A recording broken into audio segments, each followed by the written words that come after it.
पक्वा खोलाको डाँडामा आइपुगेको छु। अब यहाँबाट चाहिँ अलिकति यता तलतिर झरेपछि चाहिँ तल पक्वा खोला छ, त्यहाँ चाहिँ हाम्रो कार्यक्रम छ आजको। विधिगत रूपमा अघि पनि मैले भनिसकेको छु, विधिगत रूपमा चाहिँ हाम्रो श्रमदानको सुरुवात चाहिँ यसै पक्वा खोलाबाट खानेपानीको लागि श्रमदान गरेर सुरुवात भएको थियो। आज त्यहाँ कार्यक्रम भइरहेको छ। हामी यता पुलको बाटो आएको र दुईतिरबाट आउने बाटो छ, यताबाट एउटा हामी यताबाट आएको भने अनि अर्को बाटो भने यतापट्टि छ, यतापट्टि है दुईतिरबाट आउँछ। अब तल गएर अरू कुरा देखाउँछौँ। ऊ हाम्रो श्रमदाताहरू आउँदैन अहिलेको होला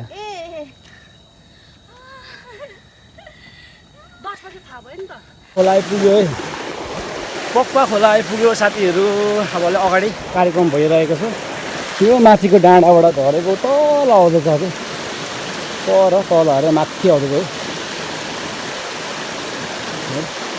म चाहिँ आइपुगेँ। अब अगाडि हाम्रो कार्यक्रम चाहिँ हेर्दै गर्नु होला भिडियो है त। फाइनली हाम्रो मुहान क्षेत्र जहाँ चाहिँ शिलान्यास भएको थियो, यो ट्याङ्की तपाईँले पानी आएर देख्नु यहाँ हो। अब यहाँ चाहिँ केक काटेर चाहिँ हामी उत्सव मनाउँदैछौँ। आज चाहिँ हामीसँग चाहिँ हाम्रो प्रतिनिधि सभा सदस्य माथि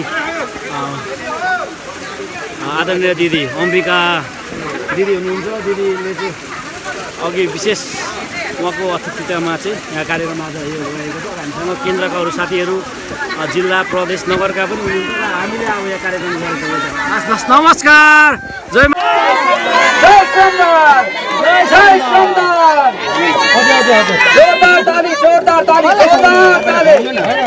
तपाईँले खुवाउनु जोरदार ताली सबैलाई।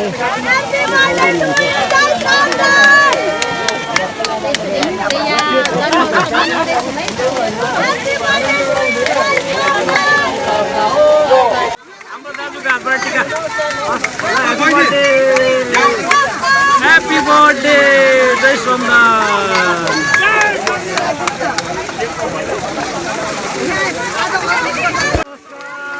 आजको यस कार्यक्रममा हामी अन्त्यतिर पनि आइसकेका छौँ र म विशेष धन्यवाद पनि दिन चाहन्छु।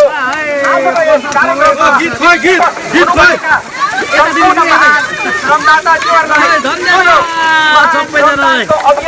सम्पूर्णलाई हार्दिक नमस्कार, जय माटो।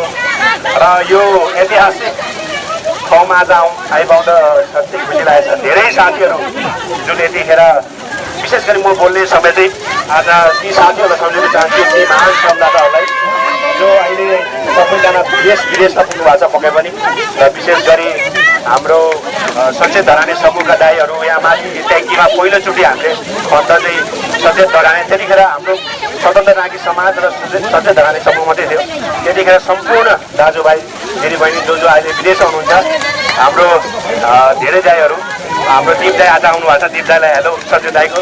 र हाम्रो विशाल सर, गोपाल सर लगायत हाम्रो हर्क रिपु दाजु, उहाँहरूको टिम थियो एउटा ठुलो, ज्ञानु दाईलाई आज विशेष सम्झिँदा सायद यहाँ आउनु भएको छैन। र सबैलाई यो हाम्रो ऐतिहासिक चौथो वर्ष, 4 वर्ष पुरो भएर आज 5औँ वर्षमा हामी प्रवेश गरेछौँ। असार हामीले यो वैशाखमा चुनाव भएको थियो, त्यसपछि 2 महिना लगत्तै असारमा यो श्रमदान, पहिलो श्रमदान यहाँबाट सुरुवात हुँदछ। आज सबैलाई सम्झिन चाहन्छु र भर्खर जोडिने हुने पनि हाम्रो यति नै आवश्यकता। जो भर्खर जोडेका साथीहरूलाई पनि हामी यो श्रम संस्कृति परिवार सधैँभरि साथ रहौँ। हाम्रो जहिले पनि मैले भनेको छु, एकतामै छ शक्ति, एकतामै छ शक्ति। श्रम हाम्रो पहिचान र सहकार्य हाम्रो सफलता। त्यसै गरी हामी सबै जुटिरहौँ र सबैलाई एकाअर्कालाई सहकार्य गर्दै यस्तो धेरै कामहरू गर्दै गरौँ। धन्यवाद, जय माटो, जय श्रम। श्री सुमन श्रेष्ठज्यूलाई पनि म हार्दिक अनुरोध गर्दछु। त्यसै गरी अतिथिका आसन ग्रहण गरिदिनुको निम्ति म दिनेश मान्ताको तर्फबाट यहाँलाई हार्दिक स्वागत गर्न चाहन्छु। आज हामी श्रमदान सुरु गरेको 4 वर्ष भएको छ। म पनि 4 वर्ष बुढो भएको छु। मलाई सम्झिने र मलाई सम्झना आउँछ यहाँ हामीसँग त्यो दिन आजकै दिनमा श्रम गर्ने साथीहरूलाई म सम्झन चाहन्छु।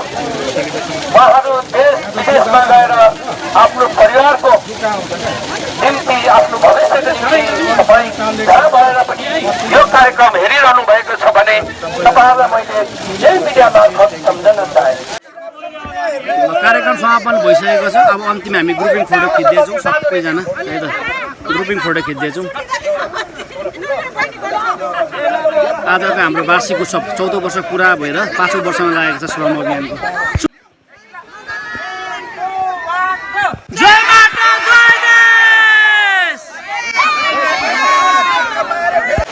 ल सबैजना फर्किँदै हुन्छ। यसले पक्वाको मुहानबाट श्रमदाताहरू आजको हाम्रो 4थो वार्षिक उत्सव मनाएर त्यसरी फर्किनुहुन्छ। ठ्याक्क मुहानबाट कति राम्रो देखेको हुन्छ।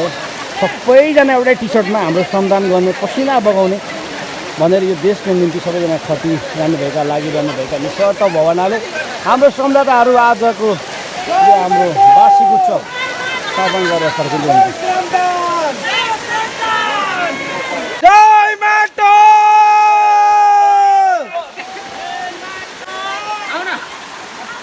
Right, sir.